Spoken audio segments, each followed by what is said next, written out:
We're from Sunrise. We're a team of, basically, we're a huge company, but inside this company, we have a team of 10 people who are really heavily research focused. We mostly focus on everything that is connected and linked with behavioral profiling and modeling behavior of people, with special focus on graphs, because we feel that graphs do this task really well. With our tool that we're going to present today, we also took part in many competitions in order to kind of test it out in a battlefield. And we were on the podium of many recognized competitions. And what I would like to stress here is that for each and every of these competitions, we used the same tool that we're going to present. So it kind of proves it proves that it's really general and universal. So why graphs, and why we're going to talk about graphs? So basically, Sunrise is working with clients who operate mostly in business to customer mode, meaning that our clients themselves have like normal regular customers that do have a lot of touch points with them, like clicking on the website. You can think about retail or e-commerce customers. They click, they buy something. So all of it can be, and we strongly believe that should be also presented in a form of graph, like their purchases, what they see on their webpage, how they click, anything that you can think of and is related to their behavior. Yes, so now let's dive into Cleora, our graph embedding library. So first, to tell you why we actually need Cleora. We want to compute graph embeddings. And why do we need graph embeddings? That's the first question. So if you think about how you can actually represent a graph in your computer, in order to be able to compute something or conduct any operation on the graph, for example, to express node similarity, with nodes being people or items, for example. First, the first approach that comes to mind and was actually in use quite a while ago was sort of like a adjacency matrix, where you had the items and users, and they created a large matrix where you had in each cell some kind of score showing the quality of interaction of a given user with a given item. So for example, in this slide, you can see that user 1 did something with item 1, for example, rated it and gave it a 5, for example. And as you can imagine, this sort of representation grows extremely large when you have millions of users and you can have millions of items or tens of millions of items. Think Amazon, for example. So this quickly grew too inefficient. And right now, we use graph embeddings, which are sort of like a vector, which represents the properties of some node.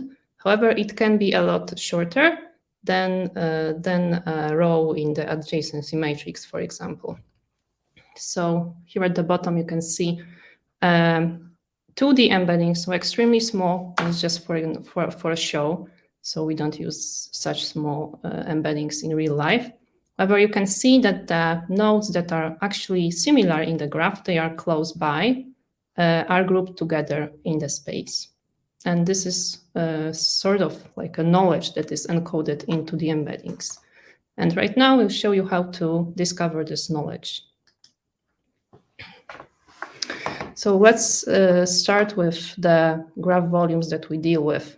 This is some example from our company. So it's normal that we can have tens of millions of customers who generate billions of nodes. And we need to collect the data over large time spans. And the data comes in various flavors also. So at the end of the day, you are left with a huge database with millions of data points with various tables. showing, for example, including like purchase data, click data, some ratings and so on and so forth. So you basically need some sort of graph embedding method which is really fast. And that's what Cleora is. Cleora is designed to be very fast and scalable, also very simple, which is connected with the tool. It supports CPU computation, which means that we don't need like very elaborate hardware to start with. And it also natively supports hypergraphs. So it's actually maybe like scary to hear about hypergraphs, but what we mean here is that we can easily process notions like baskets, for example, when certain items are within a basket.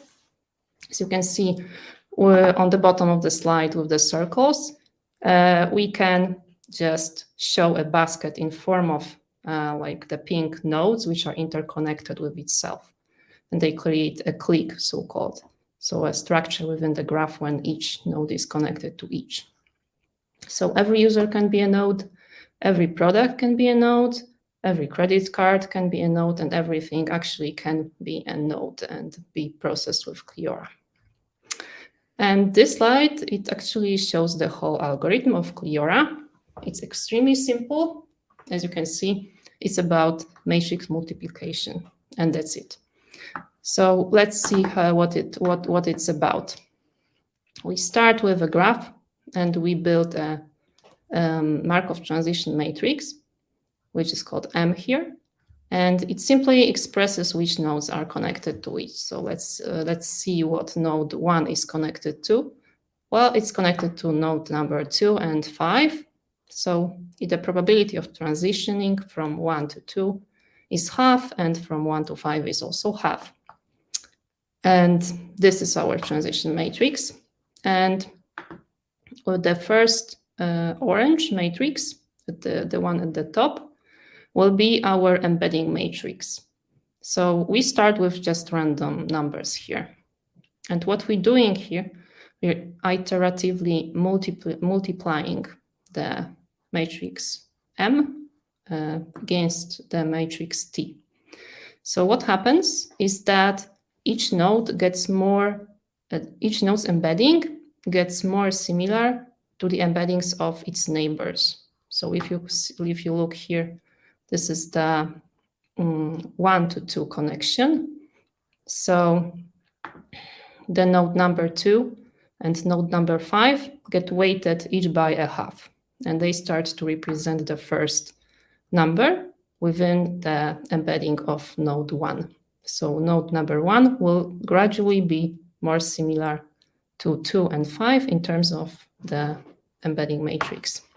When we have multiplied this for the first time, we need to normalize because and the other times also. So after each iteration, we need to normalize because the numbers that we're getting are getting smaller and smaller. So we don't want to get to 0 eventually. Why does this work? Because it might seem like it's too easy to work.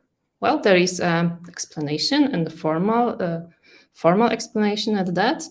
There is probably like we don't want to explain it in detail, but in a lot of research, it's shown that what we're doing in Cleora actually corresponds to the most important operation in graph convolutional networks, which is one of the state-of-the-art algorithms around here.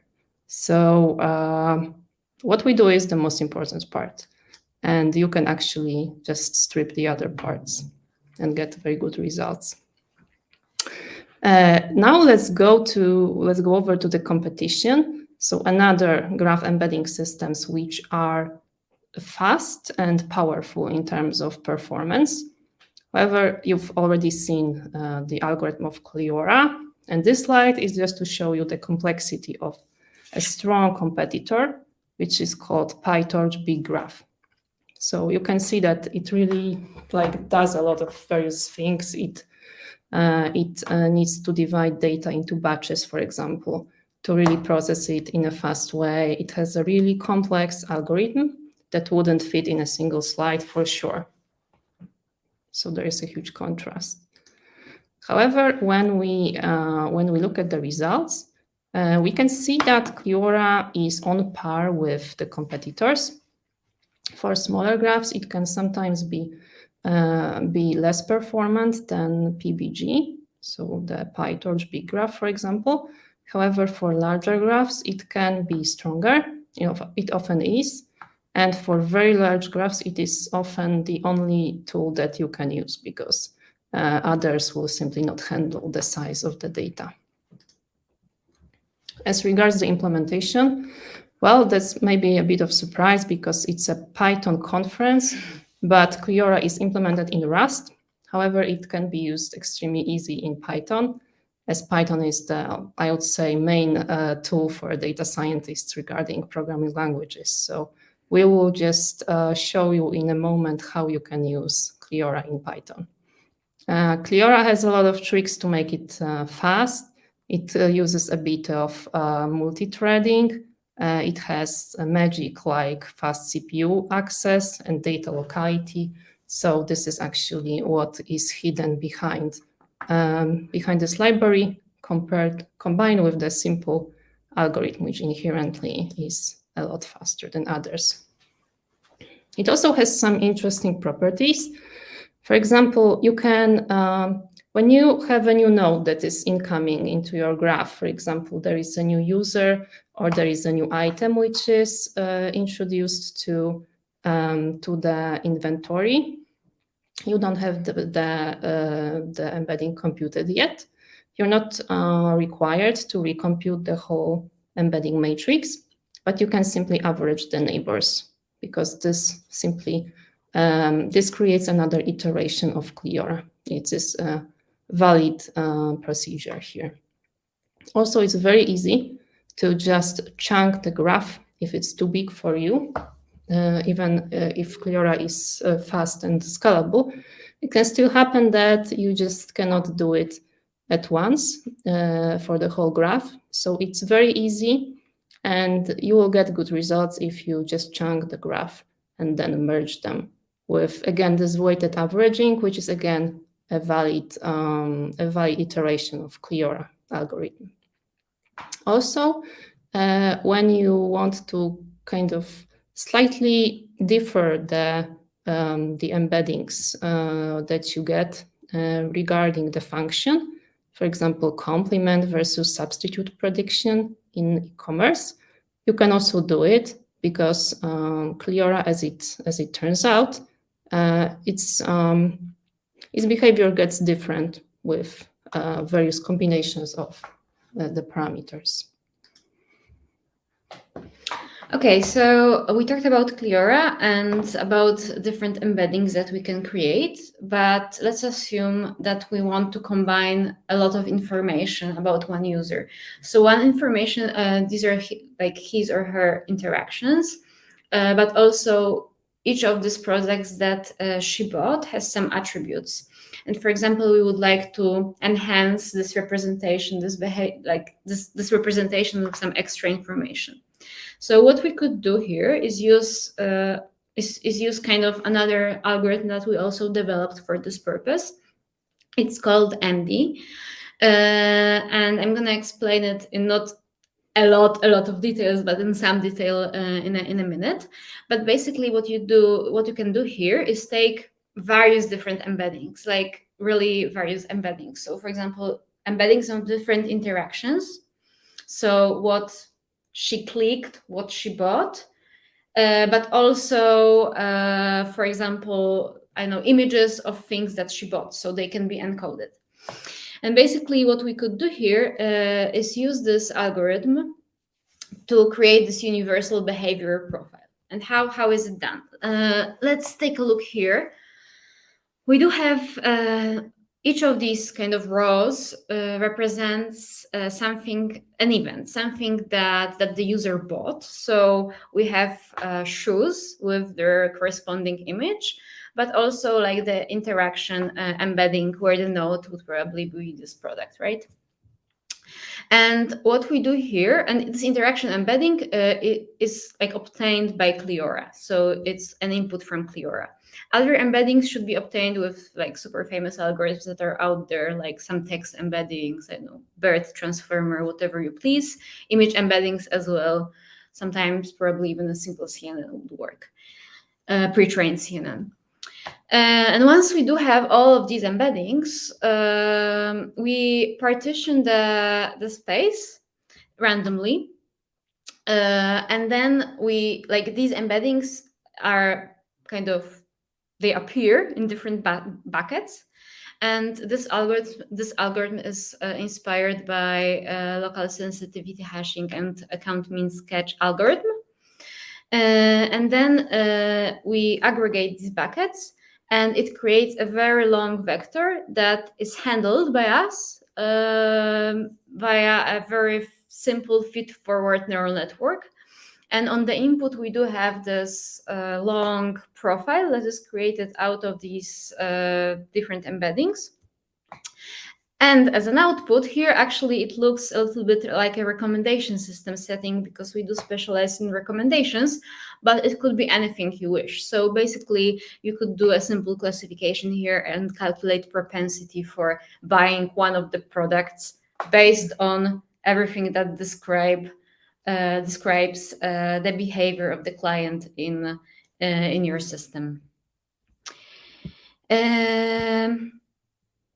Okay, so there is like Cleora is outsourced, is open source, and you can easily use it in Python. MD is also open sourced. I mean, it's available on GitHub. It was used in one of our booking challenges, so it's also out there. We'll send the link over via Discord. And let's take a look at some small code snippets. Everything, the whole notebook is also in the GitHub repo, but let's go through it very quickly. So basically, we do upload data from some, very popular use case, and this data is uploaded in the like node setup. However, for our purposes, we need to transform the input data.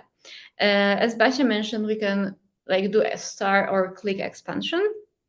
And each of these types of expansions require different input data. I'm pretty sure we are all very well versed in you're all very well versed in Python, so you can easily transform it yourself. But the code for this is also in GitHub. And we must end with two types of files. One is for star expansion, and it should be shaped like this, formatted like this. And the second one is for click expansion, where basically you have an ID and you have like other nodes that are linked. So all of the nodes are in one row. This is the same data, it's just arranged a bit different. Exactly. So then, once we do have these files, we need to download our Cleora binary from the webpage from GitHub, and it's almost everything, I guess. Then you can use this very simple formula, this very simple function train Cleora, that of course uses subprocess because we imported from another language. I'm going to explain in a second what these columns means on concrete example. So here, as I mentioned, we can train two types of embeddings, one with click and one with star expansion. Here we have star expansion. And basically, we need to configure the dimensionality of Cleora. What would you suggest would be the best for 512 or 1024, for example. Yeah, so here we put it here in the Cleora dim config. Then we have the number of iterations that are needed. And then, of course, we put the what we want to train and the input file and where we want to store the embeddings. And that's basically it. Number of iterations that we kind of propose for this are 5. Yeah. And this is another example, almost the same, but another in a sense that it's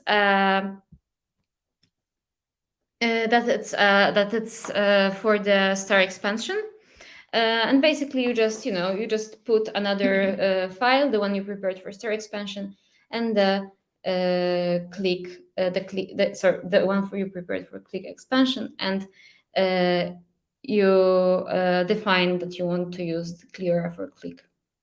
So you would like to use star expansion when you have a large graph, basically. So it creates less connections, and you can save on compute when you do star expansion. However, in our experience, it gives usually better results to have click expansion, so a lot of connections. So do click expansion if you can. If you cannot, do star expansion. Exactly, and then it's not very visible here, but or at least we cannot see it super clearly. But what is on the left side is a screenshot from the output that is created. So basically, the first line, it's super simple, just number of embeddings and the dimensionality, and then in each and every row you have in the first place the ID, number of nodes in the graph, and the most important part, the embedding. And these embeddings can be, off-the-shelf used for training, classification, regression, whatever algorithm you please. And in the GitHub repo, we also have an example of using these embeddings, I think with logistic regression or something fairly simple for classification purposes. So you can take a look if you wish. It's fully reproducible, of course. And here on the left, we have like a UMAP visualization of these embeddings. We can see that they created pretty nice clusters, and also their classification results were pretty good. Okay, and that was like about the open source version, and I know it's used in some of big companies, and researchers from these companies, like, they adapted it for their purposes and they're using it in production. But sometimes you don't have time, or you don't have resources for doing it. And we were also we were in the middle of, and I think we're almost finishing of preparing a software as a service version of Cleora. We call it Cleora Plus, with enhanced optimizations and performance. It's much faster. So if you have like really lots and lots of embeddings, although Cleora is pretty fast itself right now, it's optimized for production environment for real company, so to speak. We also did a lot of amazing research, I might say, because that was my colleague, so I might say it really. And we improved propagation algorithm, and we initialized nodes in a kind of smarter way. We also we kind of compress these embeddings. So basically, at the end of the day, you can take these embeddings and do some kind of a similarity search or something like that. It's fairly simple. Anything to add here, Basia? There's this nice feature here that you can start with embeddings that express some property of the node. For example, if you have a photograph of an item or a textual description that you can embed with GPT or BERT or something, then you can have this as your initial embedding in Cleora instead of random initialization. So it's really nice to kind of give it a head start when it can just learn from a meaningful embedding already. Okay, and that is basically it. We will send the presentation via Discord. If there are any questions, I think this is the time to ask them. And thank you for listening. Thank you.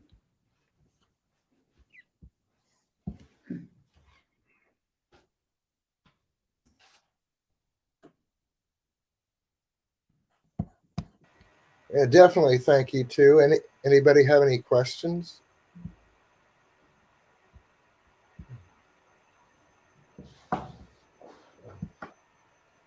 Oh.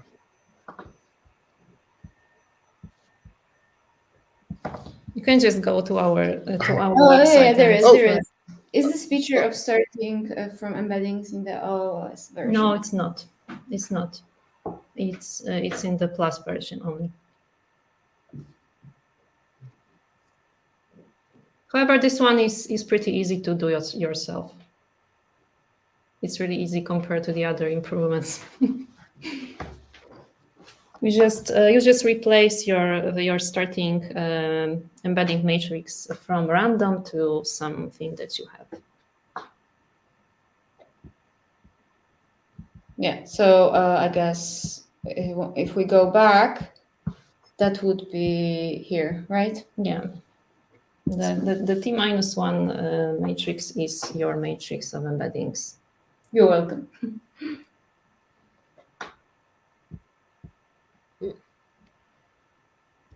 Yeah, if you need more time, just take a look at our website, download it, and have some time with it. You can use it in your enterprise because the license is good with this. It allows enterprise use. Yeah. We'll be around on Discord, so I know it's a lot to process. So if you have any questions, just ping us. All right. Triple thank you, and everyone's welcome to come to the Discord, as we intend on turning that into a permanent community and not just something for the conference. Cool. Thank you very much, and we'll have our next talk up in just a couple of minutes. You two have a great day. Thank you. Thank you. Bye-bye. Bye-bye.